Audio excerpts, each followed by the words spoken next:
नमस्कार. वैद्यकीय जनजागृती मंचाच्या फेसबुक लाईव्हमध्ये पुन्हा एकदा आपल्या सर्वांचं स्वागत. आजचा जो विषय आणि अत्यंत महत्त्वाचा विषय तो म्हणजे डेंग्यू. आज हा विषय आपण मागच्या काही दिवसापासून कोविडवर सातत्याने वेगवेगळे अवेअरनेस ॲक्टिव्हिटी आणि फेसबुक लाईव्ह घेतो आहे. पण आज पर्टिक्युलरली आपण डेंग्यूबद्दल यासाठी बोलतो आहे की मागच्या काही दिवसापासून डेंग्यू आणि डेंग्यू सदृश आजाराचे रुग्ण आढळत आहेत. आणि जर तसं बघितलं तर डेंग्यूसुद्धा हा एक महाभयंकर आजार आहे. तो जर लवकर डायग्नोज झाला, लवकर ट्रीट झाला तर ते पेशंट लवकर दुरुस्त होतात. आणि डेंग्यूचे पेशंट जर डायग्नोज झाले नाही किंवा ट्रीट व्हायला वेळ लागलं तर आपल्याला माहीत आहे, आपण मागच्या वर्षी आणि दरवर्षी पावसाळ्या दिवसामध्ये बरेच डेंग्यूचे रुग्ण बघतो. बऱ्याचशा डेथसुद्धा डेंग्यूमुळे होतात. त्यामुळे डेंग्यूचे पेशंट अर्ली डायग्नोज करणं आणि सर्वात महत्त्वाचं म्हणजे आता काय होतं आहे की कोविडमुळे सगळे रुग्ण आपल्या डोक्यात कोविड असेल याच आपण भ्रमामध्ये असतो किंवा व्हायरल काहीतरी असेल या भ्रमामध्ये असतो. आणि डेंग्यू आपण कुठेतरी विसरून जातो. आणि मग जेव्हा खूप जास्त रुग्ण वाढायला लागतात आणि जेव्हा काही डेथ्स होतात, काही कॅज्युअलिटीज होतात, तेव्हा आपण त्या डेंग्यूकडे लक्ष देतो. आणि ही आता खरी वेळ आहे की आपल्याला डेंग्यूवर लक्ष द्यायला पाहिजे, कारण आता हा पर्टिक्युलरली डेंग्यूचा सीझन सुरू झालेला आहे. तर डेंग्यू आजाराबद्दल आपण काही माहिती जाणून घेऊया की डेंग्यू हा आजार कसा होतो. आपल्या सर्वांना माहीत आहे की डेंग्यू हा आजार डासाच्या चावण्यातनं होतं. एडिस इजिप्ती नावाचा एक फिमेल मॉस्किटो हिच्या चावण्यातनं हा डेंग्यू आजार होतो. आणि याचा हा जो मॉस्किटो आहे हा सहसा डे बायटिंग मॉस्किटो आहे, म्हणजे दिवसा चावणारा हा मच्छर आहे. म्हणजे हा उजेडामध्ये चावतो, पण त्यामुळे काय दिवसभर उजेड असतो, रात्रीसुद्धा पथदिवे सुरू असतात, लाईट सुरू असतात, त्यामुळे आता हा रात्रीसुद्धा चावू शकतो. त्यामुळे याला आता नुसतं डे बायटर म्हणून चालणार नाही. हा मच्छर आपल्याला केव्हाही चावू शकतो. हा मच्छराला ओळखायचं म्हणजे याच्यावरती पांढऱ्या रंगाचे छोटे छोटे टिपके असतात, त्याच्यामुळे हा टायगरसारखा दिसतो, म्हणून याला टायगर मॉस्किटो सुद्धा म्हणतात. बरेचदा आपण आपल्या घरामध्ये कुठं दोऱ्या लटकलेल्या असतात, एखादा धागा असतो किंवा कपडे वाळवायचे तार असतात, त्याच्यावरती जे मच्छर आपल्याला बसलेले दिसतात ते सहसा हे एडिस इजिप्ती फिमेल असतात, ज्यांच्या चावण्याने आपल्याला डेंग्यू हा आजार होतो. तर सर्वात महत्त्वाचं म्हणजे डेंग्यूचे लक्षणं कसे ओळखायचे, कारण डेंग्यूचे लक्षणं आणि सर्वसाधारण व्हायरल किंवा कोविडचे लक्षणं सुद्धा बऱ्याच प्रमाणात सारखे असतात. तर ताप, अंगपाय दुखणे, डोकं दुखणे आणि पर्टिक्युलरली डोळ्यांचे खोपणे, म्हणजे डोळ्याचा मागला भाग आणि डोक्याचा मागला भाग, या दोन गोष्टी या डेंग्यूमुळे ते सगळ्यात जास्त दुखतात. ताप खूप जास्त असतो. पहिल्या दिवशी थोडा ताप, अंगदुखी असते, मग दुसऱ्या दिवशी तापाची तीव्रता वाढत जाते आणि मग ती हळूहळू तिसऱ्या चौथ्या दिवशी पुन्हा वाढते. त्यासोबतच अंगदुखी, उलट्या होणे, पोट खूप दुखून येणे आणि लूज मोशनसुद्धा डेंग्यूमध्ये होऊ शकतात. त्यामुळे कोविडमधले जे सर्वसाधारण लक्षणं आहेत तशासारखेच लक्षणं आपल्याला डेंग्यूमध्ये सुद्धा दिसतात. त्यामुळे या दोन गोष्टींमध्ये डिफरन्शिएट करणं, हा व्हायरल आहे, हा कोविड आहे किंवा हा डेंग्यू आहे, हे आपल्याला कळत नाही. आपण क्लिनिकली सांगू शकत नाही की हा डेंग्यू आहे किंवा नाही आहे. त्यामुळे यासाठी आपल्याला रक्त तपासण्या करून घ्याव्या लागतात आणि त्यातनंच निदान लागतं. बऱ्याचदा जर सुरुवातीच्या काळात हे डेंग्यूचे रुग्ण डायग्नोज झाले नाही तर मग अंगावरती पुरळ येणे. आपल्या सर्वांना माहीत आहे की प्लेटलेट्स कमी होतात आणि प्लेटलेट्स कमी झाल्यानंतर शरीरातल्या स्किनच्या खालच्या बाजूला रक्तस्त्राव होतो, त्यामुळे आपल्याला लाल रंगाचे चट्टे आपल्या शरीरावर दिसायला लागतात. आपण बरेचदा जोरात खोकललो की डोळ्याच्या बाजूला असे लाल लाल चट्टे येतात. बरेचदा खूप जोरात बोलल्यानंतर सुद्धा कधी कधी डोळे आपल्याला लाल लाल दिसायला लागतात, हातपाय लाल दिसायला लागतात, हातापायावरती सूज येते किंवा पुरळ येते. हे सगळे लक्षणं डेंग्यूचे राहू शकतात. पण त्या लेव्हलवर जायच्या आधी जर सर्वसाधारण ताप आपला 2-3 दिवसात कमी होत नाही आहे, तेव्हा डॉक्टरांना सांगून आपण आपली रक्त तपासणी करून घेतली तर आपल्याला त्याचं निदान लागू शकतं. या ठिकाणी मला आवर्जून सांगायला आवडेल की पहिल्या दिवशी बरेचदा काय होतं, आपण CBC करतो आणि प्लेटलेट्स नॉर्मल असतात आणि आपण म्हणतो अरे हा तर डेंग्यू नाही आहे, माझ्या प्लेटलेट नॉर्मल आहे. तर पहिल्या दिवशी सगळ्या टेस्ट ह्या नॉर्मलच राहतील. सहसा प्लेटलेट्स कमी होण्याचं प्रमाणे आपल्याला तिसऱ्या दिवसापासून दिसायला लागतं. त्यामुळे CBCची टेस्ट ही कुठलाही आजार असो ही ताप 3 दिवस गेल्यानंतर किंवा आपल्या डॉक्टरांच्या सल्ल्यानुसारच करावी. विनाकारण विना सल्ल्याने अवेळी टेस्ट करू नये, कारण त्यामधनं काही जे रिपोर्ट्स येतील ते आपल्याला खूप जास्त हेल्प करणार नाही आपला आजारच्या डायग्नोसिससाठी, परंतु एक सेल्फ सेन्स ऑफ वेलबिईंग देईल किंवा एक आपल्याला बरं वाटेल, अरे माझे रिपोर्ट तर नॉर्मल आहे आणि मी काही काळजी केली नाही तरी चालेल. असं नाही आहे. टेस्ट ह्या कुठलाही आजार असो, तो डेंग्यू असो, डेंग्यू व्यतिरिक्त आपलं कोविड असो, मलेरिया असो, जे काही आजार आहेत त्या आजाराच्या टेस्ट या डॉक्टरांच्या सांगण्यानंतरच त्यांच्या सल्ल्यानेच आपण केल्या पाहिजे. जर आपण अर्ली स्टेजमध्ये आपले पेशंट डायग्नोज केले, पर्टिक्युलरली मी डेंग्यूच्या बाबतीत बोलतो आहे, तर खूप जास्त प्लेटलेट कमी होऊन रक्तस्राव होईपर्यंत ते रुग्ण जाणार नाही आणि ते आपण जेवढ्या लवकर डायग्नोज करू तेवढ्या लवकर त्यांना आपण दुरुस्तसुद्धा करू शकतो. तर हे डेंग्यूचे सर्वसाधारण लक्षणं म्हणजे ताप, सर्दी, ताप, अंगपाय दुखणे, डोकं दुखणे, डोळे दुखणे, उलटी होणे आणि सिरियस जे आपण नंतर प्लेटलेट कमी झाल्यानंतर किंवा आपण ज्याला डेंग्यू शॉक सिंड्रोम म्हणतो, म्हणजे डेंग्यूचे 2-3 प्रकार असतात. एक डेंग्यू आपला साधारण डेंग्यू जो माइल्डली निघून जातो, डेंग्यू हिमोरेजिक फिवर म्हणजे शरीरातनं रक्तस्राव होणे, तोंडावाती उलटीतनं रक्त निघणे, नाकातनं रक्त निघणे, संडासवाटे रक्त जाणे, शरीराच्या कुठल्या अवयवामधनं रक्त जाणे, अंगावरती लाल रंगाची पुरळ येणे, हे डेंग्यू हिमोरेजिक फिवरचे लक्षण आहे. आणि डेंग्यू शॉक सिंड्रोम म्हणजे पेशंटच्या शरीरातलं पाण्याचं प्रमाण कमी होतं, कारण डेंग्यूमध्ये कॅपिलरी लीक झाल्यामुळे आपल्या शरीरातलं पाणी शरीरातल्या इतरत्लं ब्लड व्हेसलमधनं निघून जातं. त्यामुळे ब्लड व्हेसलमधलं रक्ताचं प्रमाण कमी होऊन रक्त कॉन्सन्ट्रेट होतं. म्हणजे तुम्ही जर त्या स्टेजमध्ये पेशंटचं हिमोग्लोबिन बघाल तर ते नॉर्मलपेक्षा जास्त झालेलं असतं, आणि कारण त्यातलं पाणी हे शरीरातल्या इतरत्र निघून गेलं असतं आणि शरीरातलं ब्लड प्रेशर कमी होऊन पेशंट हे शॉकमध्ये जातात. त्यांचे हातपाय थंड पडतात, त्यांना ग्लानी येते, बोलता येत नाही, सुस्ती येते आणि कधी कधी आकडीसुद्धा येऊ शकते. तर हे सगळे डेंग्यूचे 3 प्रकार आहे. आपण अर्ली म्हणजे ज्या माइल्ड डेंग्यूमध्ये जर डायग्नोज केले तर बरेचसे रुग्ण आपण क्रिटिकलकडे जाण्यासाठी थांबवू शकू किंवा क्रिटिकली जाण्याच्या आधी त्यांना आपण हॉस्पिटलाइज करू शकू. तर हे झालं डेंग्यूचे आजारं आणि त्यासाठी करणाऱ्या इन्व्हेस्टिगेशनबद्दल. या ठिकाणी आजचं जे फेसबुक लाईव्ह आहे याचं महत्त्वाचं प्रायोजन म्हणजे डेंग्यू हा प्रिव्हेंटेबल डिसीज आहे. त्याच्यासाठी कुठलंही वॅक्सिन उपलब्ध नाही आहे, पण जर छोट्या छोट्या काळजी आपण घेतल्या तर आपण डेंग्यूपासून स्वतःचं, आपल्या परिवाराचं आणि पर्यायाने समाजाचं सुद्धा रक्षण करू शकतो. तर ह्या काळजी कशा घ्याव्या, तर आपल्या सर्वांना माहीत आहे की डेंग्यू हा आपल्याला मच्छर चावल्यामुळे होतो, एडिस इजिप्ती नावाच्या. तर सगळ्यात महत्त्वाचं म्हणजे मच्छर मला चावू नये यासाठी मी काय काळजी घ्यायला पाहिजे. तर खूप छोट्या गोष्टी आहेत, त्या काही सांगण्यासारख्या नाही आहे, किंवा जस्ट आपले कपडे, पूर्ण बाह्याचे कपडे घालणे, मच्छरदाणीमध्ये झोपणे, घरच्या खिडक्यांना मच्छरदाणीच्या जाळ्या लावणे, घरी ऑलआउटसारख्या याचा वापर करणे, मॉस्किटो रिपेलंट लावणे, या सध्या गोष्टी आहे. या जर आपण केल्या, लहान मुलं सहसा बाहेर संध्याकाळी फिरायला जातात, नालीच्या आजूबाजूला खेळतात, कुठे पाण्याचे डोबरे साचले असतात, तिथेसुद्धा मच्छरांची उत्पत्ती होते आणि त्यातनं मच्छर चावून तो डेंग्यू त्या लहान मुलांना होऊ शकतो. आणि या ठिकाणी विशेष मी सांगू इच्छितो की जे छोटे बाळ आहेत, पर्टिक्युलरली 2 वर्षाच्या खालचे, त्यांच्यामध्ये डेंग्यूचं जे रूप आहे ते अत्यंत रुद्र आणि जास्त सिव्हिअर राहू शकतं. हे पेशंट फार लवकर सिरियससुद्धा होऊ शकतात. त्यामुळे त्यांना डेंग्यू झाल्यावर तर आपण ट्रीट करूच, परंतु त्यांना डेंग्यूच होऊ नये म्हणून आपल्याला काळजी घेतली पाहिजे की त्यांना नेहमी बाहेर जाताना पूर्ण बाहेरचे कपडे घालून ठेवले पाहिजे.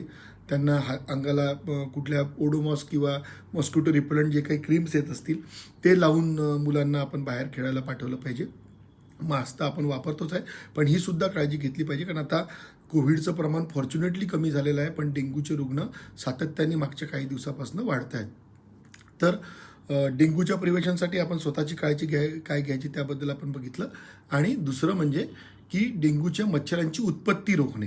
म्हणजे मी 2 काम करू शकतो. एक तर मला चावला नाही पाहिजे म्हणून मी काळजी घेऊ शकतो, आणि दुसरं ज्या मच्छरांमुळे मला हा आजार होतो त्या मच्छरांची उत्पत्ती मी रोखली तर हे मच्छर मला चावणार नाहीत. तर उत्पत्ती रोखण्यासाठी आपल्याला हे माहीत पाहिजे की हे मच्छर तयार कसे होतात. तर हा जो एडिस इजिप्ती नावाचा मच्छर आहे, याची जी अंडी असतात ती खूप दिवस, वर्षानुवर्ष जिवंत राहू शकतात आणि त्यांना जसाही ओलावा मिळतो तशा त्यातनं मच्छरांची पैदास पुन्हा होते, लार्वा तयार होऊन. त्यामुळे आपल्याला दरवेळी जाणवतं की जेव्हा पावसाळा आला, थोडा पाऊस पडला की मच्छरांची उत्पत्ती वाढते आणि मग त्यापासून डेंग्यूचे रुग्ण बरोबर याच महिन्यामध्ये वाढायला सुरू होतात. तर मग ही उत्पत्ती स्थाने का तयार होतात आणि ती कशी रोखली पाहिजेत. आता जसा पाऊस पडला, आपल्याला माहीत आहे की आजूबाजूला बऱ्याच ठिकाणी पाण्याचे डोबरे साचलेले आहेत. आपण आपल्या छतावर जाऊन बघाल तर कुठेतरी आपला जो पाईप असतो ड्रेनेजचा तो ब्लॉक झालेला असतो, छतावरती पाणी जमा असतं. आपण बऱ्याचशा, आता ऊन होतं तर काही आपल्या घरचे सामानं वर नेऊन ठेवलेले आहेत, आपले कूलर आहेत घरी ठेवलेले, वरती कुठे पेंटचे ड्रम पडलेले आहेत, काही बॉटल्स पडलेले आहेत. बरेचदा आता लग्न समारंभांना सुरुवात झाली आहे तर डिस्पोजेबल वापरण्यात येतं. डिस्पोजेबल ग्लासेस कुठेतरी पडलेले असतात आणि या सगळ्या गोष्टी, नारळाच्या करवंट्या पडलेल्या असतात. कूलरच्या टाक्या आपण वर नेऊन ठेवलेल्या आहेत, त्यासुद्धा आपण उघड्या करून ठेवलेल्या नाही, सरळ आहेत, त्याच्यामध्ये सुद्धा पाणी जमा आहे. काही काही लोकांचे कूलर अजून घरून निघाले नाही, त्यांच्यामध्ये सुद्धा पाणी जमा आहे. आणि या पाण्यामध्ये जे छोटे छोटे आपल्याला चामडोकासारख्या लार्वा फिरताना दिसतात, त्याच्याच काही दिवसामध्ये मच्छरांचं रूपांतर होऊन हे एडिस इजिप्ती नावाचे मच्छर तयार होऊन आपल्याला चावून आपल्याला डेंग्यू हा आजार करतात. तर मग उत्पत्ती स्थानं कशी रोखता येतील?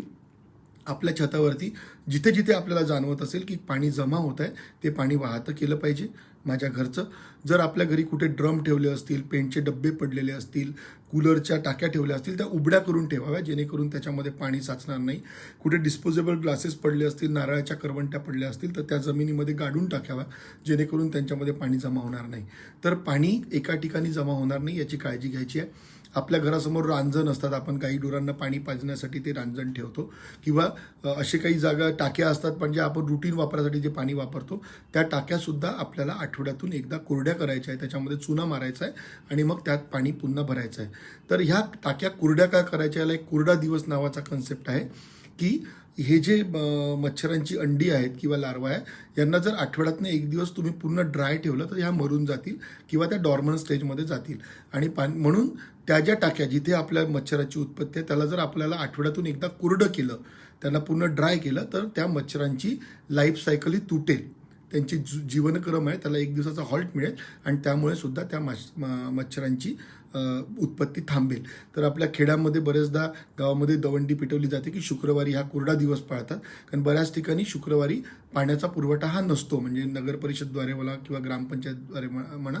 तर त्या दिवशी आदल्या दिवशी आपल्याला पाणी भरून ठेवायचं आहे वापरायचं वेगळीकडे, आणि जे नेहमी ज्यात पाणी साठा असतो ते पाणी साठे आठवड्यातून एकदा पूर्णतः कोरडे करून ठेवायचे, जेणेकरून त्यातल्या मच्छरांची लाईफ सायकल ही तुटेल. हे झालं मी माझ्या घरी काय करू शकतो.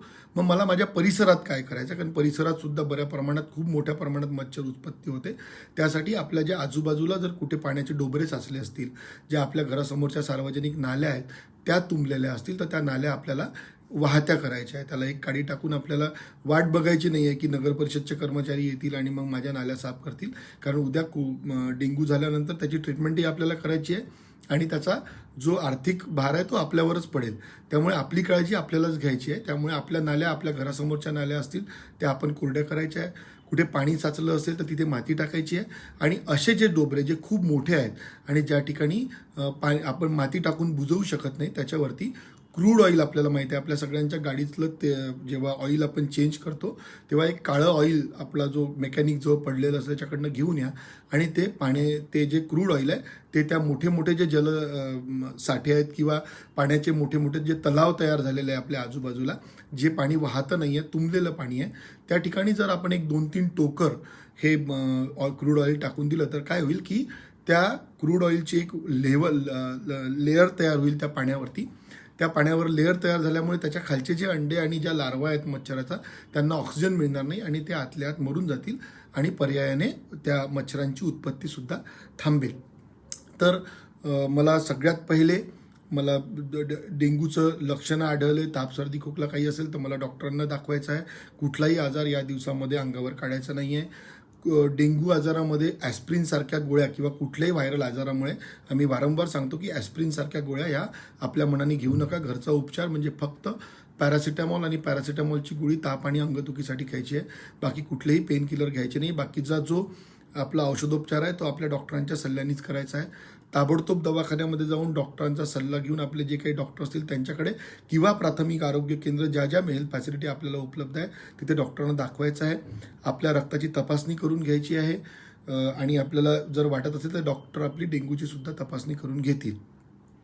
तर लवकर निदान लावणे, लवकरात लवकर ट्रीटमेंट घेणे आणि स्वतःला, आपल्या परिवाराला आणि आपल्याला समाजाला डेंग्यूपासून वाचवण्यासाठी स्वतःची काळजी घेणे की मला मच्छर चावायला नको, आणि आपल्या समाजासोबत सगळ्यांसोबत मिळून आपण जर ॲक्टिव्हिटी राबवल्या, आपल्या आजूबाजूचे पाणीसाठे, जलसाठे, जे निकामी जलसाठे आहे जिथे फक्त पाणी साचलेलं आहे ते जर बुजवून टाकले आणि तिथे जर ऑइलची लेअर आपण तयार केली, आपल्या घरच्या आजूबाजूच्या नाल्या वाहत्या केल्या, छतावर पाणी जमा होणार नाही याची काळजी घेतली, आठवड्यातनं एक दिवस कोरडा दिवस पाळला, तर मोठ्या प्रमाणात आपण या मच्छरांच्या उत्पत्तीला आळा रोखू शकू.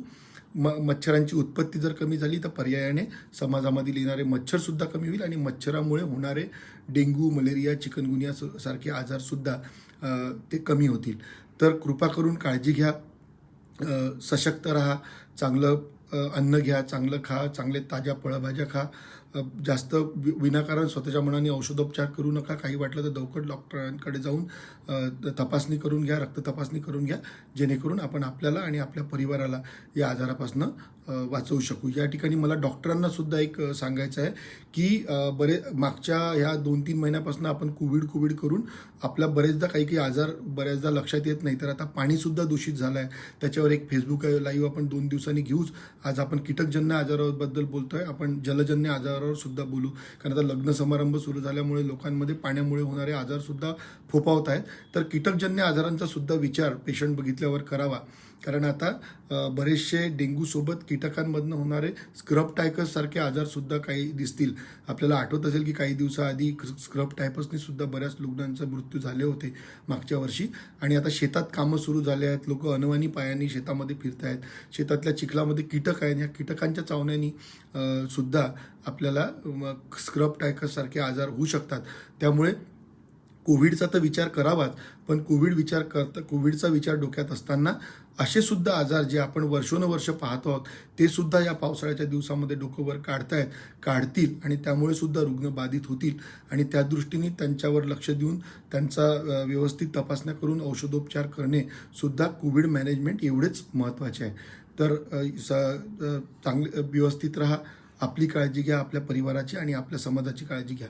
हा व्हिडिओ जास्तीत जास्त लोकांपर्यंत पोचवा ही कळकळीची विनंती. कारण मागच्या 4-5 दिवसापासून सगळेच डॉक्टरांशी मी बोलतोय की डेंग्यूच्या रुग्णांची वाढ मोठ्या प्रमाणात होत आहे. आणि सध्या जे आपण MIS म्हणून मागे जे आपण फेसबुक लाईव्ह घेतलं होतं की मल्टीसिस्टीम इन्फ्लॅमेटरी सिंड्रोम पोस्ट कोविड, याचे लक्षणं आणि डेंग्यूचे लक्षणं सुद्धा बऱ्याच प्रमाणात सारखे दिसतात. आणि या ठिकाणी महत्त्वाचं म्हणजे या दोन्ही आजारामध्ये प्लेटलेट्स कमी होतात. परंतु जे MISचे पेशंट आहे, मल्टीसिस्टम इन्फ्लॅमेटरी सिंड्रोमचे, त्यांच्यामध्ये प्लेटलेट्स कमी होऊन CRP वाढलेलं असतं. पण डेंग्यूच्या पेशंटमध्ये प्लेटलेट्स आणि टोटल काउंट कमी होतात, परंतु CRP तेवढं वाढलेलं नसतं. तर हा एक 2मधला जो डिफरन्स आहे तो सुद्धा डॉक्टर आपले लक्षात ठेवतीलच. कारण सगळेजण आता बरेच अपडेटेड राहत आहेत नवीन आजार येत असल्यामुळे. तर काळजी घ्या. हा व्हिडिओ जास्तीत जास्त लोकांपर्यंत शेअर करा. आणि ज्यांना फेसबुकवर पाहणं शक्य नाही त्यांच्यासाठी आम्ही हे व्हिडिओज यूट्यूब चॅनलवर सचिन पावडे या नावाने यूट्यूब चॅनलवर आम्ही टाकतो आहे. आपण तिथे सुद्धा जाऊन हे व्हिडिओ पाहू शकता, इतरांना पाठवू शकता आणि ते चॅनल लाईकसुद्धा करू शकता. धन्यवाद. आपले काही प्रश्न असतील या आजाराबद्दल किंवा इतर बाकीच्या आजाराबद्दल तर कृपया या आमच्या याच्यावर आपण मेसेज करा. आम्ही त्याचं लवकरात लवकर आपल्याला उत्तर देण्याचा प्रयत्न करू. धन्यवाद.